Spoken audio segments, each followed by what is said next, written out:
Hi friends, চলো আজকে একটা নতুন কোথাও যাওয়া যাক। চলো সেখানেই যাচ্ছি এখন আমরা সব ফ্যামিলি মিলে টোটো করে।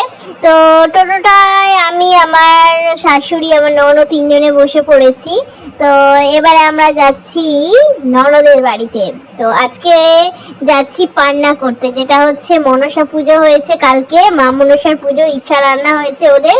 তো সেই আজকে পান্তা খেতে যাচ্ছি। তো যাওয়ার সময় আমি গালে জোয়ান নিয়েছিলাম, তো সারা রাস্তাটা জোয়ানটা চেবাতে চেবাতে যাব। জানো তো, অন্য কিছুর নেশা না থাকলেও জোয়ানের নেশাটা আমার প্রচণ্ডভাবে আছে। তো এদিকে শাশুড়ি মা মিষ্টির দোকানে ঢুকে গেল, যেহেতু ননদের বাড়িতে যাওয়া হচ্ছে বলে কথা, সেই জন্য মিষ্টি নিচ্ছে। তো এখান থেকে কিছু মিষ্টিও নিয়ে নিল শাশুড়ি মা। তো যাই হোক, এবারে কিন্তু আমরা রওনা দেব আমাদের ননদের বাড়িতে। তো ননদের বাড়িতে ভীষণ সরু রাস্তা, তো রাস্তাটা ভীষণ সরু হওয়ার কারণে আমাদের অনেকবার গাড়ি থেকে নামতেও হয়েছে। তো অন্যান্য গাড়ি এসে যাচ্ছে, রাস্তা দিয়ে পাস হচ্ছে না বলে। তো সেই জন্য আমরা এখানে দাঁড়িয়ে আছি, আর মা মিষ্টি কিনে নিয়ে আসলো, তারপরে আবার একটা গাড়ি পাস দিল, তারপর আমরা আবার গাড়ি করে উঠে যাচ্ছি। এই দেখো মিষ্টি কেনা আমাদের রেডি হয়ে গেছে, আবার আমরা যেতে আরম্ভ করে দিয়েছি। দেখো আবারও সেই একই অবস্থা হলো, এখানে আমরা দাঁড়িয়ে পড়েছি। কারণ এখানে দাঁড়িয়ে পড়ার একটাই কারণ, গাড়ি দেখো সেই দিকটা জ্যাম হয়ে আছে। তো আবার কিন্তু আমরা নেমে দাঁড়িয়ে আছি, যেহেতু সরু রাস্তা, সেই কারণে এখন মানে যে টোটোটা করে আমরা এসেছিলাম সেই টোটোটাকে আর খুঁজে পাওয়া যাচ্ছে না, কত দূরে চলে গেছে। যাই হোক, আবার এলো আমাদের আনতে, আবার আমরা কিন্তু গাড়িতে উঠে আবার আসছি। দেখছো কি সরু রাস্তা, মানে এত সরু রাস্তা, মানে এই টোটোটাই যাবে যা, ওর পাশ দিয়ে তেমন সেরকম একটা কোনো রাস্তা নেই, বুঝতে পেরেছ, দুদিকেই খাল আছে। তো সেই জন্য তো ফাইনালি আমরা কিন্তু আমার ননদের বাড়িতে চলে এসেছি। তো এই যে ননদ, তো সব বাড়িতে ঢুকে গেলাম, এই যে ওর বাড়ি, আর ওর বাড়িতে আমরা ঢুকে গেলাম। এই যে ননদ, বড় ননদের বাড়িতে এসেছি আমরা। তো এবারে কিন্তু আমরা একটুখানি বসে তারপরে আমরা কিন্তু খাওয়া দাওয়া আরম্ভ করে নেব। তো এই যে আমরা ঘরের ভিতরে ঢুকছি এখন। আর দেখো মাকে খেতে দিয়েছে কত সুন্দর করে, এই যে এখানেও রান্না হয়েছে, গ্যাস টেবিলের উপর রান্না হয়েছে, এখানে মাকে খেতে দিয়েছে। এই যে মা মনসা এখানে ভাত দিয়েছে, খুব সুন্দরভাবে খেতে দিয়েছে, মানে যা যা রান্না করেছে সমস্ত কিছু একটু একটু করে দিয়েছে, আর আমি সেটাই তোমাদেরকে এখন দেখাচ্ছি।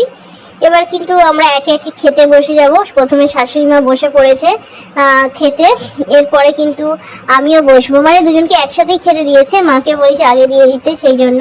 আর এদিকে দেখো ননদ আমার জন্য খাবার আগের থেকে রেডি করছে, যে এবার বৌদিকে খেতে দেব।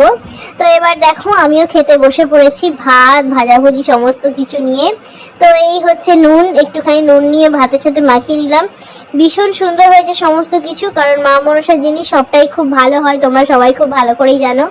আর এই যে আমি একটু একটু করে খেতে আরম্ভ করে দিয়েছি। তো পান্তা খেতে তো সত্যি আমার খুব ভালো লাগে, আর এটাই ভাতটা না একটু শক্ত রান্না করতে হয়। ইচ্ছা রান্নার আজকেই হচ্ছে শেষ রান্না। তো এইদিকে দেখো পায়েসটা দিয়েছে, ভীষণ সুন্দর হয়েছিল পায়েসটা। শেষ পাতে পায়েসটা খাওয়ার মজাটাই কিন্তু একটু আলাদা ছিল। আর তোমরা সবাই জানো আমি গরুর দুধের পায়েস হলে খেতাম না, এটা আমল দুধের পায়েস, সেই জন্য আমি খেলাম। গরুর দুধ আমি তেমন একটা পছন্দই করি না, ঠিক আছে। তারপর খাওয়া দাওয়া হলো, তারপর আমরা কিন্তু আবার টোটো করে বাড়ির দিকে বেরোবার জন্য রেডি হয়ে গেছি, টোটোতে বসে পড়েছি আমরা সবাই।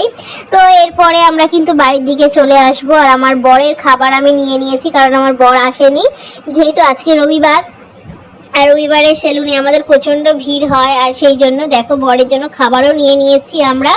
তো আস্তে আস্তে এবার বাড়িতে আসছি। দেখো টোটোটা আমাদের রাস্তা দিয়ে ভীষণ জোরে যাচ্ছে, আমাদের এই রাস্তাটা অনেকটা চওড়া রাস্তা, এখানে কিন্তু আর ওই যাতায়াতের অসুবিধাটা নেই, বুঝতে পেরেছো।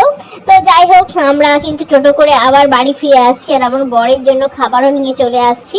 ও পান্তা খেতে ভালোবাসে, কিন্তু পান্তার সঙ্গে ও একটু ডাল চচ্চড়ি হলেই হয়ে যায়। যাই হোক, এবারে আমরা কিন্তু নেমে গেলাম বাড়ির দিকে। নেমে এবারে কিন্তু একটুখানি রেস্ট নেবো। চলো টাটা। আজকের ভিডিওটা তোমাদের কেমন লাগলো বন্ধুরা, তোমরা কিন্তু অবশ্যই একটা কমেন্ট করে জানাবে। প্রত্যেক দিনের মতো আমি তোমাদের একটা করে ব্লগ ভিডিও দেওয়ার চেষ্টা করব, জানি না আমি কতদিন এটাকে কন্টিনিউ করতে পারবো, কিন্তু যতদিনই কন্টিনিউ করতে পারবো ততদিন তোমরা দেখো আমাকে। তো টাটা সবাইকে, সবাই খুব ভালো থেকো।